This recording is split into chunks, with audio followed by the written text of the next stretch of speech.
Good morning. Thanks to Rick and to members of the association and to you all for the opportunity to reflect with you a bit this morning on the challenges of deep reform in the way in which we practice healthcare and care for one another. I've been asked to say a bit about community organizing and what it could contribute to the challenges that you face. So let me say a little bit about community organizing first. What is it? Where does it come from? What's it about?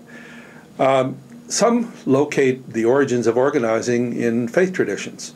In fact, it's been said that movement that was organized in Egypt not a few weeks ago, but 3,200 years ago, that's recounted in the story of the Exodus, might be one of the first examples of organizing that we have, of people joining together to work collectively to improve their conditions of life and make a new future for themselves on behalf of serving a great purpose.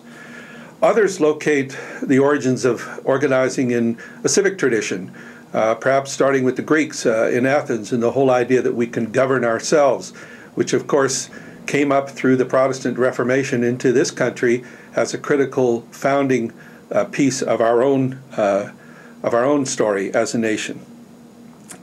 Some people locate organizing in popular efforts of people just getting together to try to take care of themselves, like farmers have for many years in the history of our country, workers in labor unions, or like we saw in Egypt recently, young people getting together. Whatever the source, the origins, it's a form of working together that's been central to our own history, the United States in particular. You know, when the French aristocrat Alexis de Tocqueville came here in the 1830s to study American democracy, he was very impressed with what he found. He was very worried about the problem of individualism, because coming from France, where the revolution had created an all-powerful state and lots of isolated individuals, he was concerned about who was going to lift up the common interest, who was going to speak for the whole.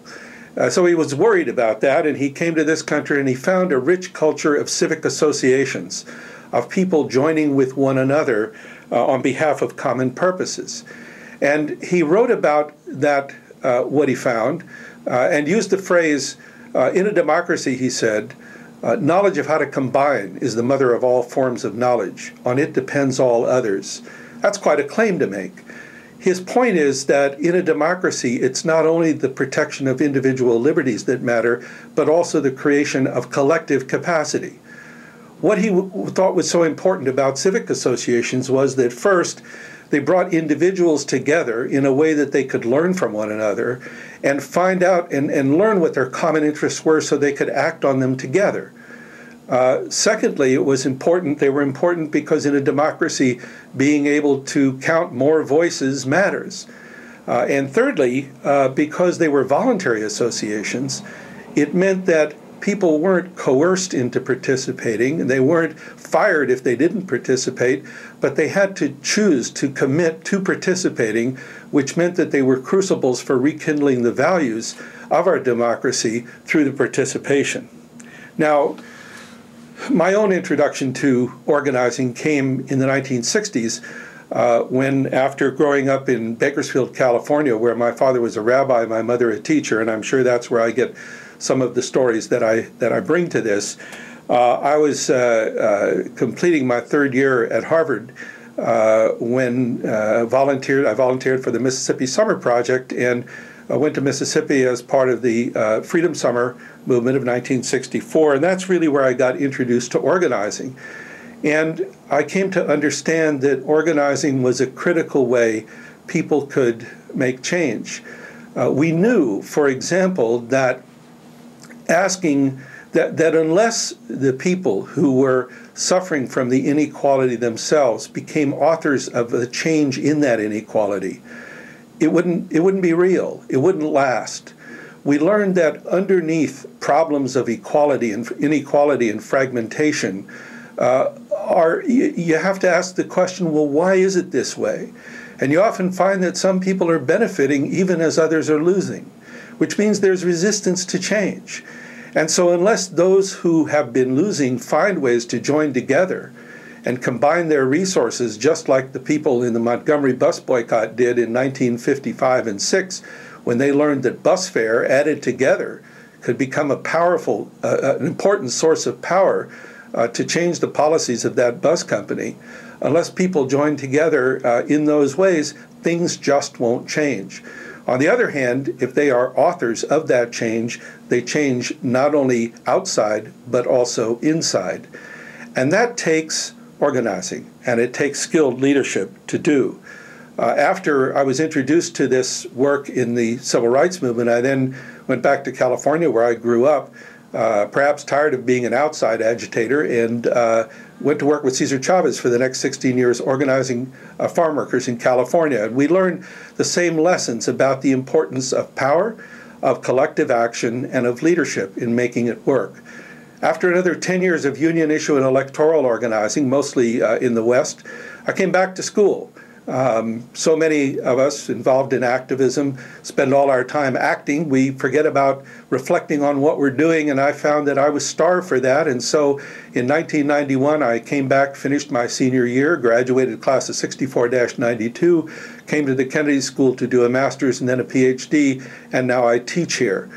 And by the way, my 81-year-old mother got to come to my graduation in 1992, finally happy that her son had become a college graduate. Well, it's never too late. So that's how I came to be doing this work. And I've been privileged to have this opportunity not only to reflect on what I've been doing, but to work with a rising generation to make it understandable. In fact, every morning, every time I go to class, it feels a little bit like having an opportunity to have a conversation with the future. And it's in that way that I've had an opportunity to think through some of the challenges in organizing and put them together in this way. So I'm just going to take a few minutes to share that with you. And then, of course, you're going to be hearing from Kate and Terry and Rick and others who will be engaging you in the question of how and whether organizing tools can help you in your mission. First of all, organizing is based on the idea of seeing people not as clients for services, dependent on services, not as customers purchasing products, but rather as constituents, that is, as citizens. And the word constituency comes from the Latin. It means constare, which means to stand together. And so the idea is bringing people together to commit their resources and then to choose how to use those resources on their own behalf.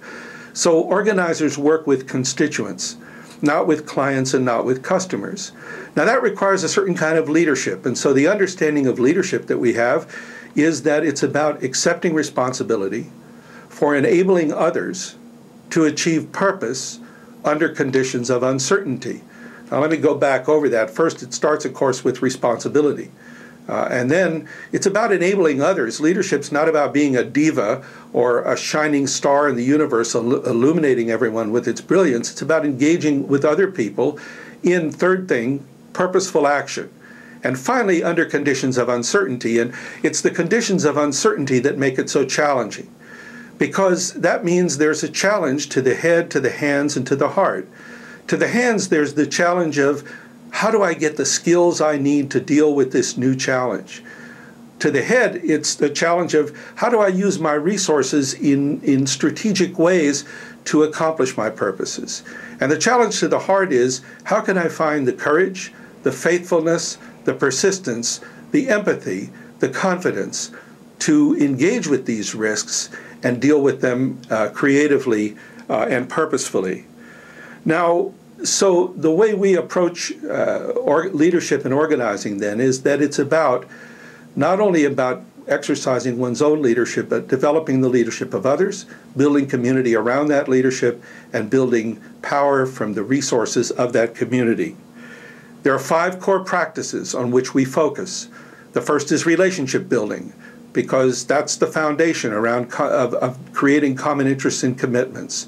Second is storytelling, because that's how we bring the values that we share alive. so that we're building from a common values foundation. Thirdly is structuring. That is, putting those relationships and those values to work in a way in which we work with each other. Fourthly is strategizing. That is, turning what we have, our resources, into what we need to get what we want. And finally is action. Translating all of our desires, all of our strategy and great ideas into concrete, specific actions that happen or don't happen, that can be counted, that can be learned from, and that can be built upon. Now, there's two other key elements in how we use these 5 practices. The first is based on Stephen Jay Gould's idea that there are 2 ways to look at time. Time as a cycle, which is the rhythm of continuity, and time as an arrow, which is the rhythm of change. We organize time as an arrow, which means we begin to build a foundation, gather the resources we need, build toward a peak, and then with more resources are able to build to a second peak, and then with more to a third peak until we achieve our purpose. In other words, it's not about sitting around and waiting for a grant so that we have all the money we need and all the resources we need before we ever get started. It's about getting started, because that becomes the foundation for generating the resources and the understanding that we need in order to accomplish our purpose. And finally, it's about an idea of leadership that's cascaded, or sometimes we call it the snowflake.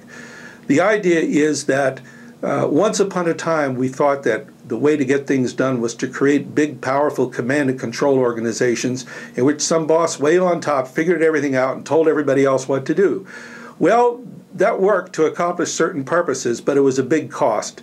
People lost their creativity, they lost their commitment, and these organizations became like dinosaurs. They couldn't change. So there's a different way to approach organization, which is, instead of trying to get people to comply, it's to generate commitment. But generating commitment requires the exercise of leadership at all levels, starting at the bottom and building right up to the top. And it's that idea of leaders developing other leaders that is core to what the power of organizing is. All right, I think I've probably gone over my time already, but I just want to wrap up with a reflection with you on just how critical your calling and your mission is. Walter Brueggemann, the Protestant theologian, wrote in a book called The Prophetic Imagination about what he thought was at the source of prophetic vision. He said it was about 2 things coming together. On the one hand, it was about criticality, that is, a clear eye of the world's pain, of its suffering, and of its limitations. But at the same time, he said, it was also about hope, about a sense of the world's possibilities, of the world's joys, and of what the world could be. Prophetic imagination, he says, occurs at the intersection of the 2, pain and hope. Think about what it is that you do. As healers, you encounter the world's pain daily, and you have to become sources of hope. I hope that we can contribute to becoming a source of hope for you in the critical work that you have to do ahead. Thank you very much.